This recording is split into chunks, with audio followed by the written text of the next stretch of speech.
할렐루야. 이번 주간도 같이 구역공과 같이 공부하도록 하겠습니다. 오늘은 시편 121편 말씀 보도록 하겠습니다. 뭐 짧기 때문에 다 읽어도 되는데 1절과 2절만 보도록 하겠습니다. 1절과 2절 시편 121편 1절과 2절 말씀. 내가 산을 향하여 눈을 들리라. 나의 도움이 어디서 올까? 나의 도움은 천지를 지으신 여호와에게서로다. 이 영상을 시청하시는 여러분은 여러분의 성공적인 삶, 승리의 삶을 위해서 정말 자기의 목숨 바쳐서 도와주는 분이 몇 분이나 계십니까?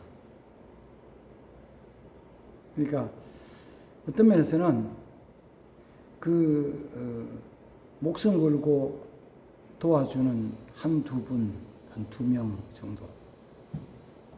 정도만 있으면은 모든 삶에 성공할 수 있어요.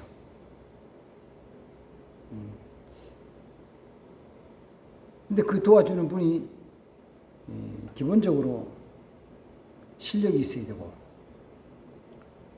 능력이 있어야 되고,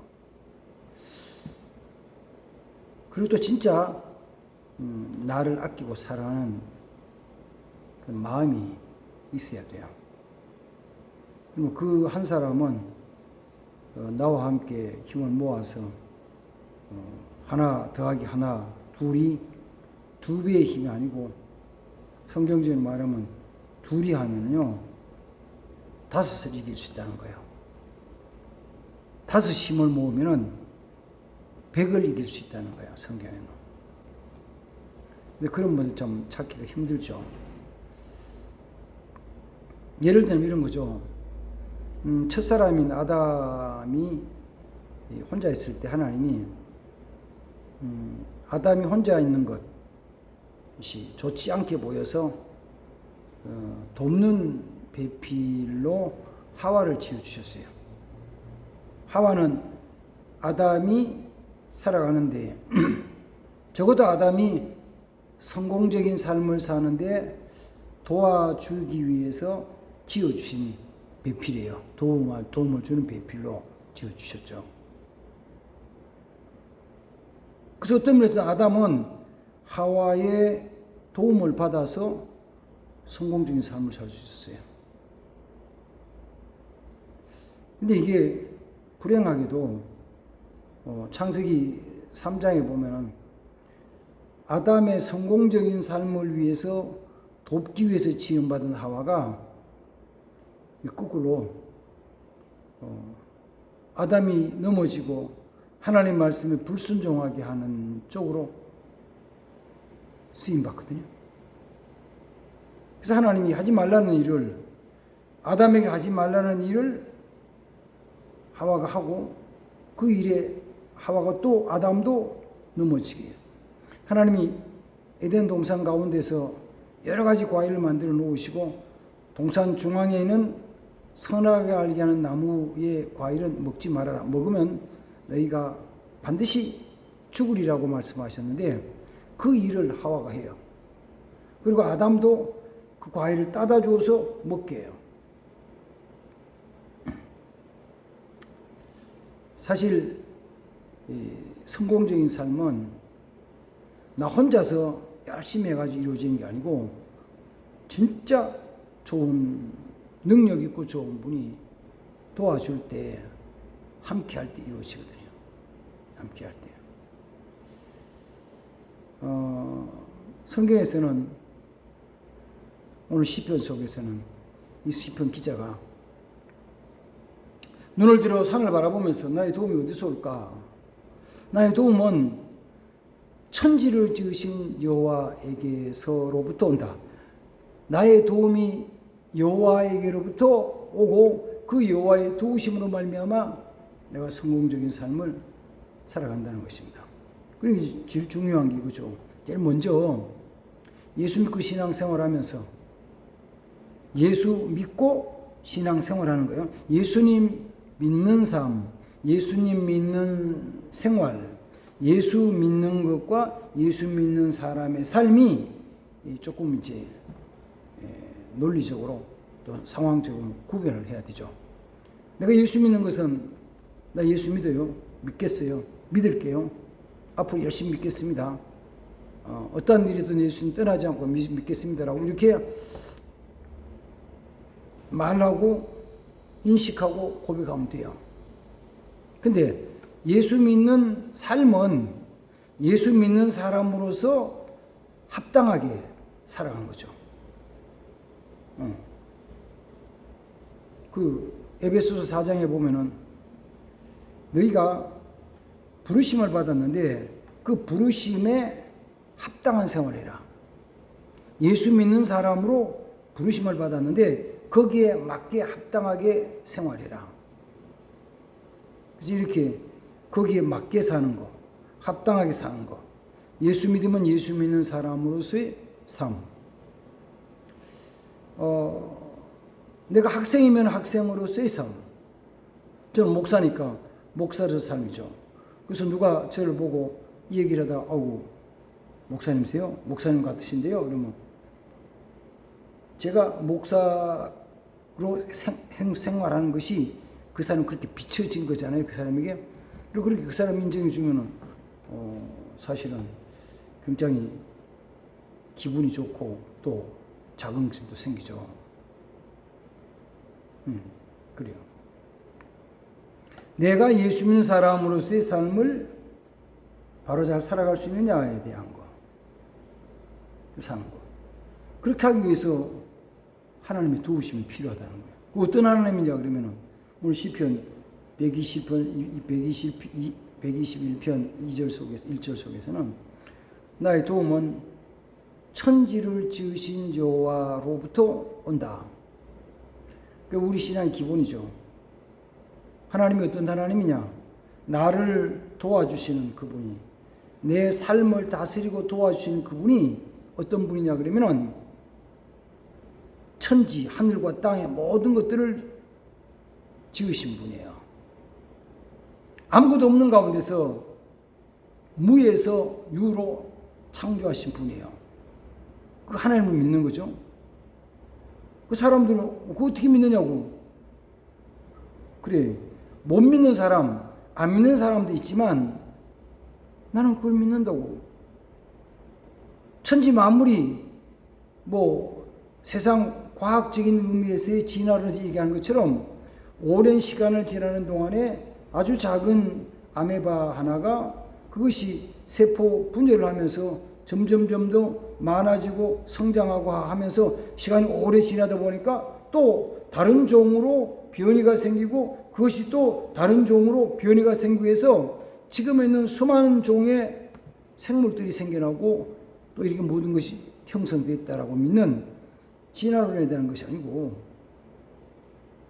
전능하신 하나님이 아무것도 없는 가운데서 말씀으로 지으셨다는 것을, 만드셨다는 것을 믿어요. 하나님 그렇게 능력이 있으시다는 거죠.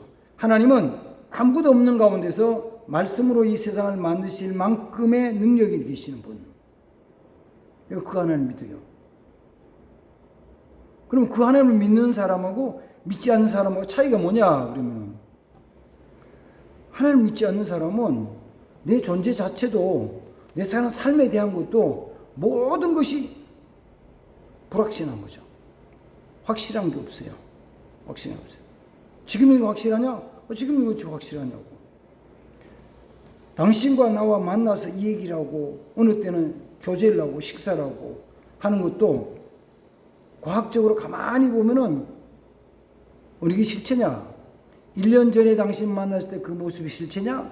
6개월 전에 만났을 때 실체가 그 모습이 실체냐? 지금의 모습이 실체냐? 아니면 5년 지난 뒤에 당신 만날 그 모습이 실체냐? 그러면은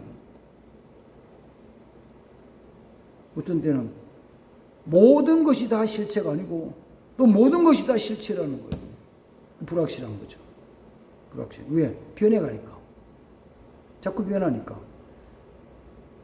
그래서 사람이 한 10년, 20년 혹은 30년 시간이 흘러간 다음에 그 사람을 만나면은 그 전의 모습과는 달라졌죠.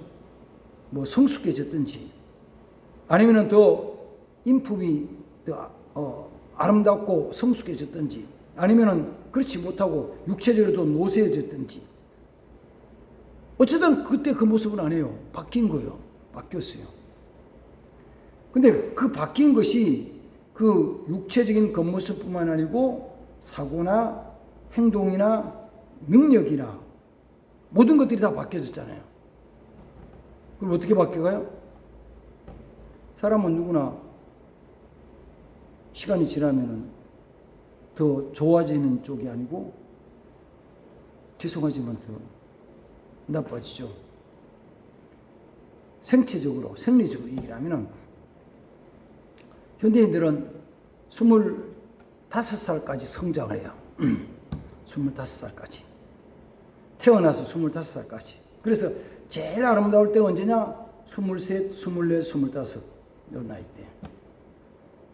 모든 활동에서 제일 왕성할 때가 언제냐? 곧 나이 때. 지금은 조금 달라졌지만 남자들 군대 가는 것이 20살, 21살 요때 가잖아요. 왜? 제일 체력적으로 정신적으로 왕성할 때 그때 가는 거예요. 그때 가서 국가를 위해서 봉사를 하는 거죠.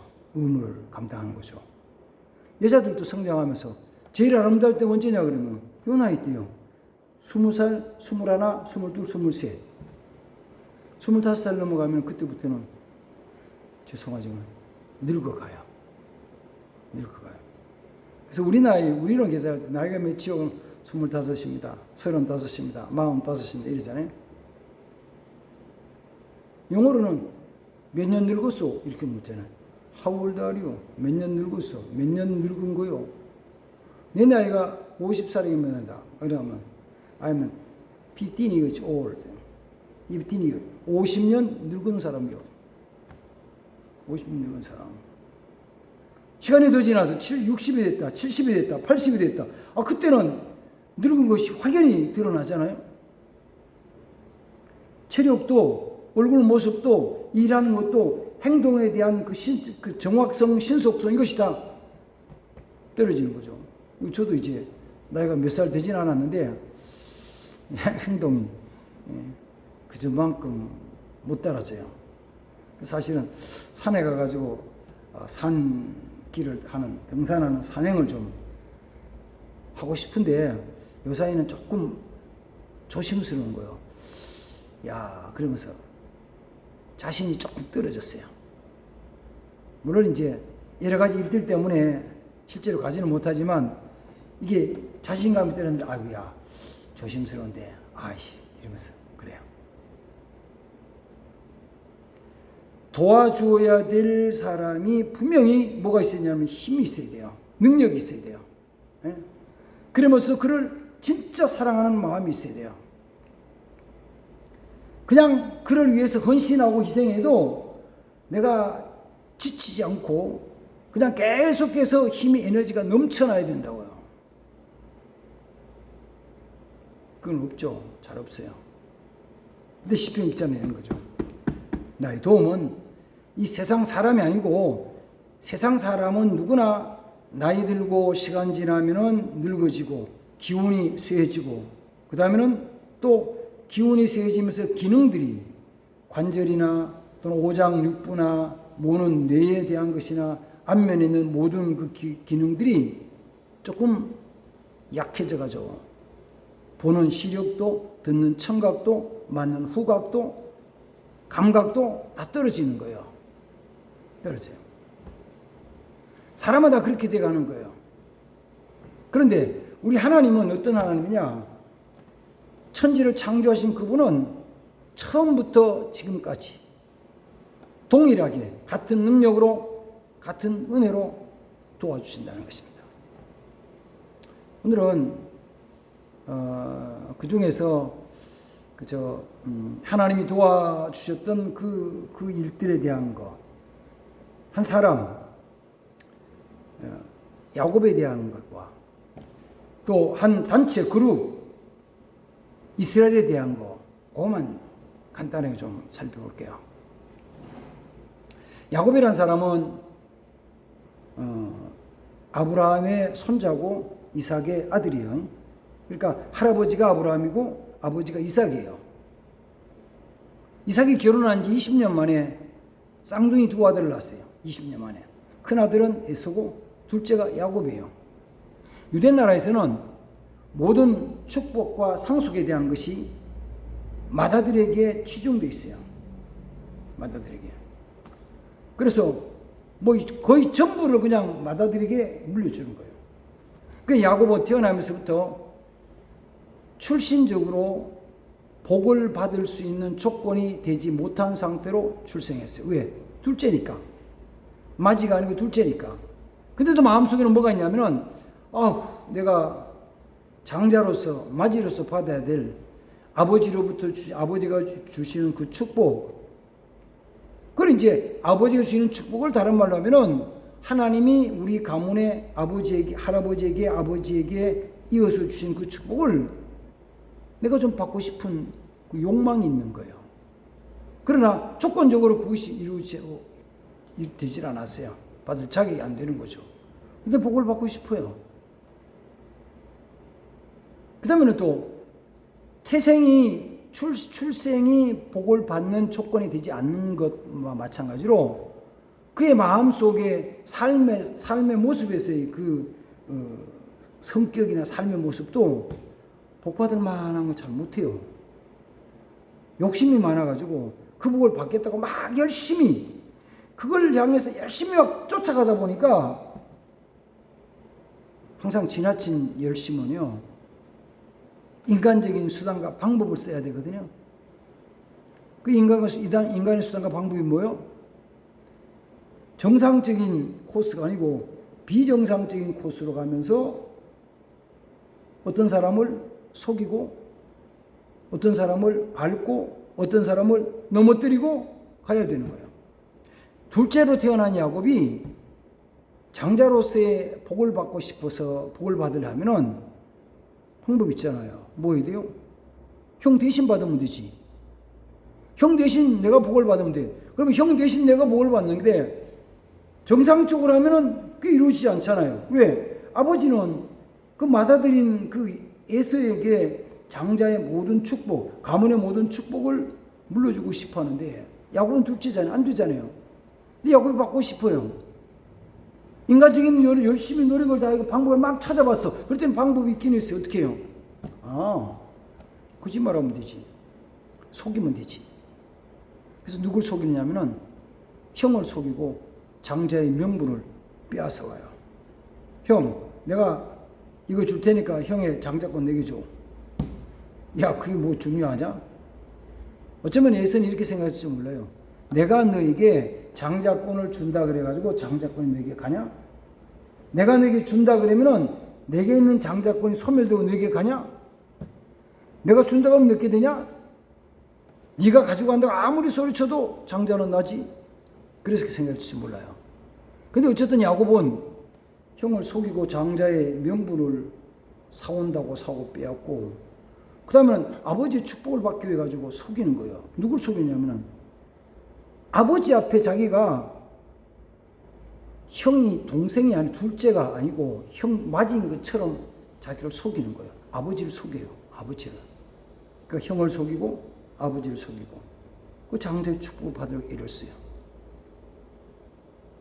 그러면은 형을 속이고 아버지를 속일 뿐만 아니라 가만 봤더니만은 누구를 속인지 아세요? 자기를 속이는 거예요. 자기한테 거짓말하는 거예요. 자기가 자기한테 거짓말해요. 그래서 아버지가 묻어요. 너 누구냐? 그러니까, 예, 아버지 맏아들 에서입니다. 네가 에서냐? 예, 내가 에서입니다. 다 봐요. 아버지 이삭이 너 누구냐? 예, 아버지 맏아들 에서입니다. 네가 에서냐? 예, 에서입니다. 너 목소리는 야곱 같은데? 아니요, 에서예요. 형을 속이고 아버지를 속이는 줄 말했더니만 궁극적으로 자기 자신을 속이는 거예요. 성경에서 말하는 자기 자신에게 정직하지 않는 거예요. 자기에게 신실하지 못한 거예요. 그런 야곱이에요. 자, 다시 갈게요. 야곱이 출생적으로 마지가 아니에요. 그러니까 출생적으로 복을 받을 사람이 아니에요. 그리고 생활, 성품이 복을 받을 건 되지 않아. 거짓되고 속이고 약삭 빠르게 행동하고 그 다음 또 다른 사람을 넘어뜨리고 이런 성품을 가지고 살아가요. 근데 놀라운 것은 하나님이 에서가 아닌 야곱에게 복을 주시기로 하신 거예요.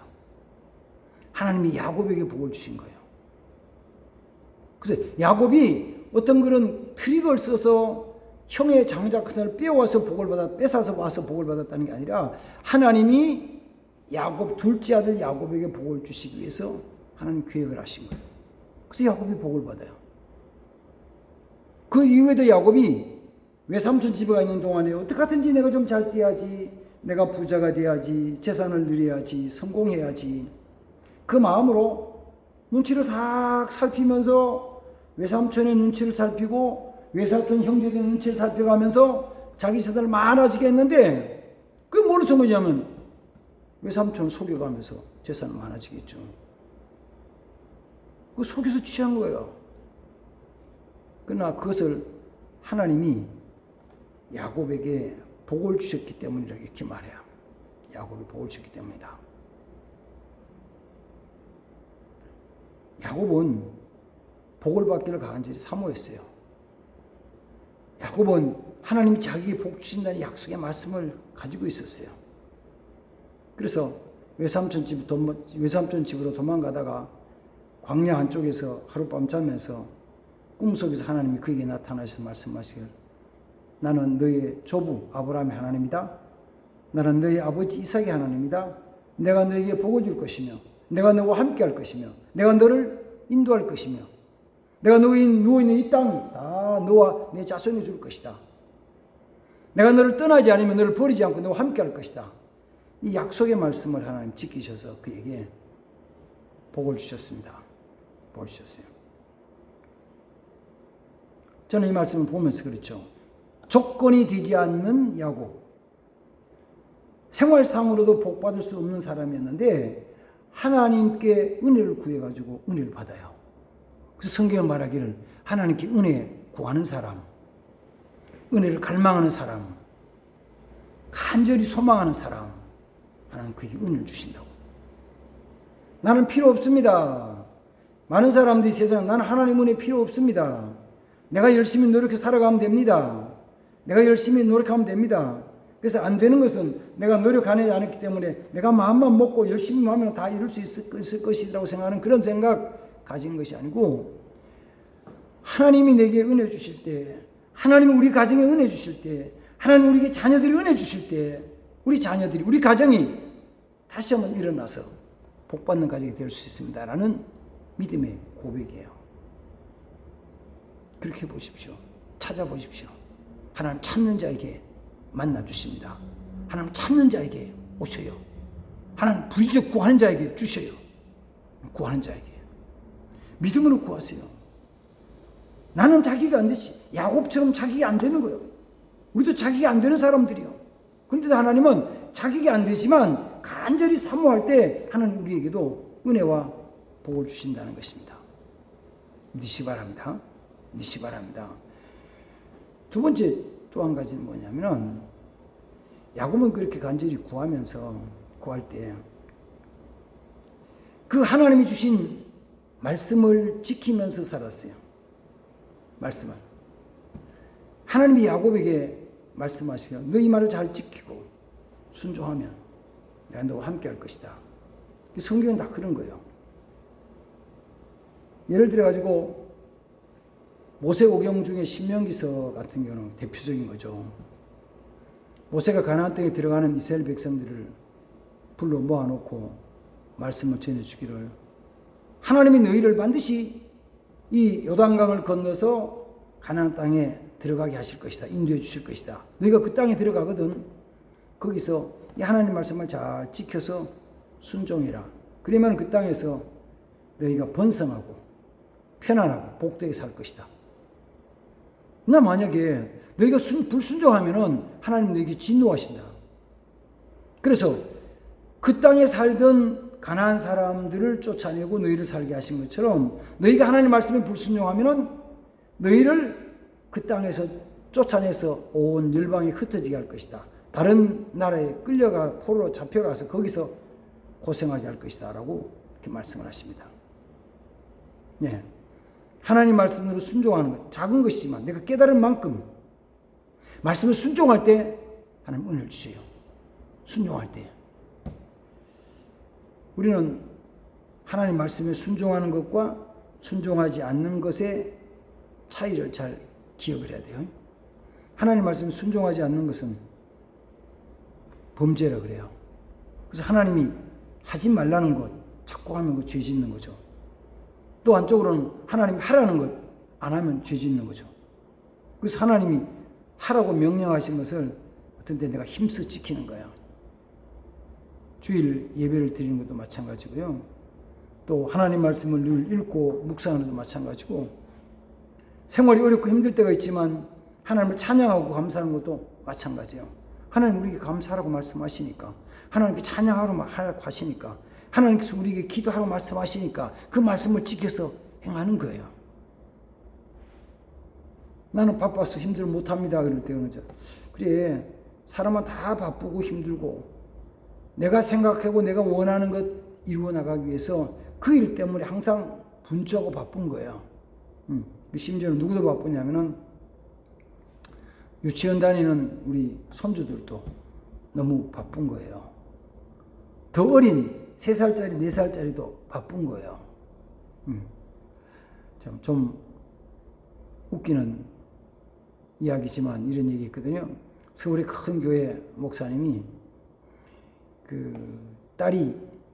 따님이 미국에서 생활하는데 그때다 생활하다 보니까 어린 외손주가 미국에서 살았죠. 전에 이야기 때. 근데 할아버지는 그 손주가 보고 싶은 거예요. 전화로 통하고 싶은 거예요. 그래서 어느 날은 그 손주가 집에 있을 시간, 거기에 저녁 시간쯤 맞춰서, 거기에서 저녁 시간 맞추니까 여기는 아주 아침에 이른 시간이죠. 아침에. 그 시간을 맞춰서, 저녁 시간에 잘 맞춰서 아주 마음 먹고 전화를 했어요. 그래서 딸이 전화보다 아버지 잘 계셔요. 그래, 잘 있다. 그래. 야, 그래, 너도 잘 있나? 손주, 애기 좀 바꿔봐라. 그러니까. 손주가, 엄마, 딸이 그랬죠. 야, 할아버지 전화다 받아라. 그러니까 손주가 뭐라냐면, 엄마, 나 지금 바빠서 전화 못 받는다 그래. 그러는 거야. 한국에서 할아버지가 미국으로 전화했는데 어린 손주가 뭐라 그러냐면은 나 바빠서 못 받는다 그래. 그러는 거예요.